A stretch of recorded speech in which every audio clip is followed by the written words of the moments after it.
Admission to the bar and discipline are the topics for today.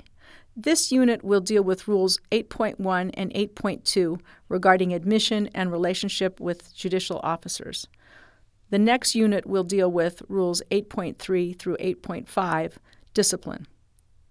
You will recall that during the first lesson, we learned that the Supreme Courts of each state control admission to the bar, typically delegating much of that responsibility to the state bar, a quasi-governmental body. The standards for admission are thus typically established by court rule. In most states, this requires graduation from an accredited law school, passing a bar examination, and being found to be of good moral character and fit to practice law. Many states permit an attorney who has practiced in another state for a number of years to waive in to admission. There are critics of this admission process, arguing for a more national approach to becoming admitted to practice law. There are also critics of the bar examination itself, arguing that graduation from an accredited law school should be sufficient. Finally, there are critics of the various practices of inquiring into and judging good moral character. Most states require applicants to complete a lengthy application.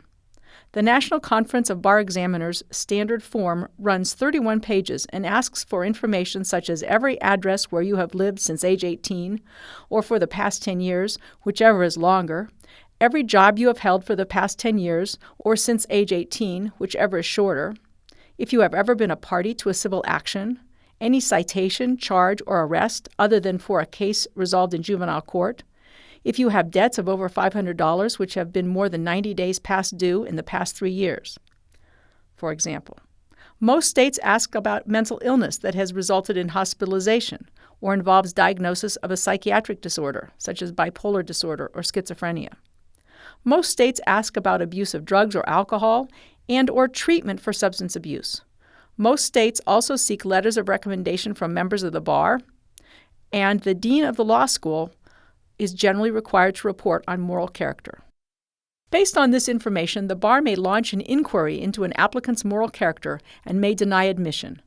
Critics charge that there are not clear standards for what is good moral character, and Professor Deborah Rohde claims a 43% rate of reversals or remands by courts reviewing the state bar's admissions decisions. A review of some of these cases can be either entertaining or chilling. Let's now turn to the model rules that deal with admission and discipline. Rule 8.1 states that an applicant for admission to the bar shall not knowingly make a false statement of material fact or knowingly fail to respond to a lawful demand for information. Comment 1 points out that a false or incomplete answer on the bar application may be the basis for subsequent disciplinary action against the lawyer. Comment 2 notes that this rule is subject to the provisions of the Fifth Amendment, but that an applicant declining to answer a question because it might prejudice him should do so openly. Rule 8.1 also applies to lawyers who are providing information to the bar in connection with an application. Lawyers are similarly prohibited from making false statements and from failing to respond to lawful demands for information. Both lawyers and applicants must not fail to disclose facts necessary to correct a misapprehension known by the lawyer to have arisen in the matter. The only exception for lawyers is when the information is protected by Rule 1.6 obligations of confidentiality. Thus, a lawyer representing an applicant in a dispute regarding admission is entitled to maintain confidentiality. Rule 8.2 regards judicial and legal officials. Rule 8.2a states that a lawyer shall not make a statement she knows to be false or with reckless disregard as to its truth or falsity concerning the qualifications or integrity of a judge, adjudicatory officer, or public legal officer or candidate for election or appointment to such a position.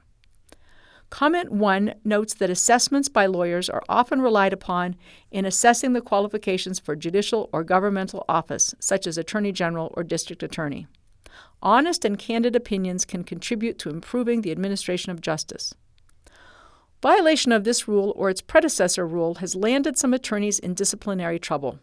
For example, then District Attorney Elizabeth Holtzman publicly released a letter accusing a judge of misconduct in connection with an incident that allegedly occurred in the course of a criminal trial on charges of sexual misconduct.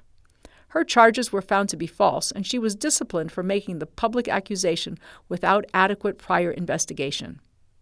A St. Louis prosecutor was disciplined after losing an appeal for saying in a TV interview that the judge who wrote the opinion had distorted the statute and convoluted logic to arrive at a decision that he personally liked, that he just reached the conclusion that he wanted to reach, and his reasons were somewhat illogical and less than honest. A North Dakota attorney was ultimately successful before the U.S. Supreme Court after the Eighth Circuit Court suspended him from practice for writing a contumacious letter to the secretary of a chief judge of the circuit. The letter protested the court, asking for additional information in support of a fee for representing an indigent defendant, saying he was, quote, appalled by the amount of money which the federal court pays for indigent defense work, close quote, and, quote, extremely disgusted, close quote, by its treatment of us in the case. Rule 8.2b states that a lawyer who is a candidate for judicial office must comply with all applicable provisions of the Code of Judicial Conduct.